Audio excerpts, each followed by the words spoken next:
നമസ്കാരം. മലയാളി വാർത്തയിലേക്ക് സ്വാഗതം. ലോകം മുഴുവൻ യുദ്ധസമാനമായ സാഹചര്യം നിലനിൽക്കുമ്പോൾ ഇന്ത്യയും കരുതൽ എടുക്കുകയാണ്. ഇന്ത്യൻ അതിർത്തികളിൽ ഇപ്പോഴേ നമുക്കറിയാം പല ശത്രു രാജ്യങ്ങളുടെ ഭീഷണികൾ നിലനിൽക്കുന്നുണ്ട്. നിരന്തരം ഇന്ത്യക്ക് നേരെ ഭീഷണി മുഴക്കിക്കൊണ്ടിരിക്കുകയാണ് ഒരു വിഭാഗം. ഈ ഒരു സാഹചര്യത്തിൽ നമ്മുടെ അതിർത്തി മേഖലകളിലെല്ലാം തന്നെ ഒരു പ്രതിരോധം അത് ശക്തമാക്കുകയാണ് ഇന്ത്യ ചെയ്തുകൊണ്ടിരിക്കുന്നത്.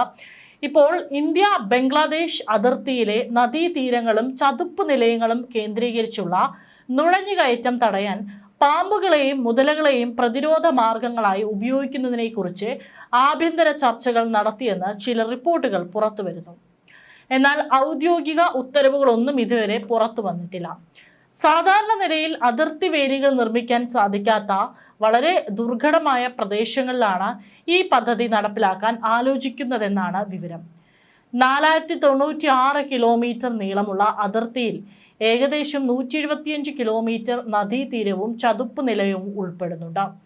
ഭൗതികമായ തടസ്സങ്ങൾ മാത്രം ഉപയോഗിച്ച് നുഴഞ്ഞുകയറ്റവും കള്ളക്കടത്തും തടയുക എന്നത് ഇവിടെ പ്രായോഗികമല്ലാത്തതിനാലാണ് ഇത്തരം ഒരു മാർഗത്തെക്കുറിച്ച് ആലോചിക്കുന്നത്.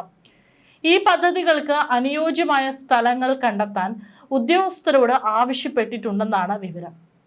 പദ്ധതികളുടെ ചർച്ചകൾ ആദ്യഘട്ടത്തിലാണെന്നും നടപ്പിലാക്കുമോ എന്ന കാര്യത്തിൽ ഉറപ്പില്ലെന്നും റിപ്പോർട്ടുണ്ട്. അതേസമയം അത്യാധുനിക സാങ്കേതിക വിദ്യകളായ ഡ്രോണുകൾ, സെൻസറുകൾ, ക്യാമറകൾ എന്നിവ ഉപയോഗിച്ച് അതിർത്തിയിലെ നിരീക്ഷണം BSF ശക്തമാക്കുന്നുണ്ട്. കിഴക്കൻ അതിർത്തിയിലെ കള്ളക്കടത്തും നുഴഞ്ഞുകയറ്റവും തടയുന്നതിനുള്ള കർശന നടപടികളുടെ ഭാഗമാണിത്. ഈ വർഷം ജാനുവരിയിൽ പശ്ചിമ ബംഗാളിലെ നാദിയ ജില്ലയിൽ BSF സൈനികർ 1 കോടി രൂപ വിലമതിക്കുന്ന സ്വർണ്ണ ബിസ്ക്കറ്റുകൾ പിടിച്ചെടുത്തിരുന്നു. അന്താരാഷ്ട്ര അതിർത്തി വേലിക്ക് സമീപം സംശയാസ്പദമായി കണ്ട ഒരാളെ കസ്റ്റഡിയിലെടുക്കുകയും ചെയ്തിരുന്നു. അതേസമയം അത്യാധുനിക സാങ്കേതിക വിദ്യകളായ ഡ്രോണുകൾ, സെൻസറുകൾ, ക്യാമറകൾ എന്നിവ ഉപയോഗിച്ച് അതിർത്തിയിലെ നിരീക്ഷണം BSF ശക്തമാകുന്നതിനൊപ്പം തന്നെയാണ് ഇത്തരത്തിലൊരു നീക്കം കൂടി നടത്തുന്നത്. കിഴക്കൻ അതിർത്തിയിലെ കള്ളക്കടത്തും നുഴഞ്ഞുകയറ്റവും തടയുന്നതിനുള്ള കർശന നടപടികളുടെ ഭാഗമാണിത്. ഈ വർഷം ജാനുവരിയിൽ പശ്ചിമ ബംഗാളിലെ നാദിയ ജില്ലയിൽ BSF നടത്തിയ പരിശോധനയിൽ 1 കോടി രൂപ വിലമതിക്കുന്ന സ്വർണ്ണ ബിസ്ക്കറ്റുകളുമായി ഒരു കള്ളക്കടത്തുകാരനെ പിടികൂടിയിരുന്നു. രഹസ്യ വിവരത്തെ തുടർന്ന് നടത്തിയ തിരച്ചിൽ അതിർത്തി വേലിക്ക് സമീപം സംശയാസ്പദമായ സാഹചര്യത്തിൽ കണ്ട ഇയാളെ പിന്തുടർന്നാണ് പിടികൂടിയത്. കിഴക്കൻ അതിർത്തിയിലെ കള്ളക്കടത്തും നുഴഞ്ഞുകയറ്റവും സംബന്ധിച്ച ആശങ്കകൾക്കിടയിലാണ് പുതിയ നീക്കം. ഈ വർഷം ജാനുവരിയിൽ ബംഗാളിലെ നാദിയ ജില്ലയിൽ BSF നടത്തിയ പരിശോധനയിലും 1 കോടി രൂപ വിലമതിക്കുന്ന സ്വർണ്ണ ബിസ്ക്കറ്റുകൾ പിടിച്ചെടുത്തിരുന്നു.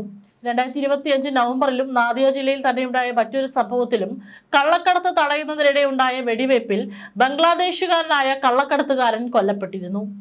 പ്രാദേശിക ആയുധങ്ങൾ ഉപയോഗിച്ച് കള്ളക്കടത്തുകാർ BSF ജവാന്മാരെ ആക്രമിക്കാൻ ശ്രമിച്ചപ്പോഴാണ് വെടിവയ്പുണ്ടായത്. ഇത്തരത്തിൽ വളരെ ദുർഘടമായ മേഖലകളിലൂടെയും, അതായത് അതിർത്തി മേഖലകളിലൂടെയും ഇത്തരത്തിൽ നുഴഞ്ഞുകയറ്റക്കാർ നമ്മുടെ രാജ്യത്തേക്ക് നുഴഞ്ഞു കയറുന്നുണ്ട്. ഇപ്പോൾ അവരെ തടയുവാനായിട്ടാണ് ഇത്തരത്തിലൊരു നീക്കം നടത്തുന്നതിനുള്ള സാധ്യതയുണ്ട് എന്നുള്ള ചില റിപ്പോർട്ടുകൾ പുറത്തു വരുന്നത്.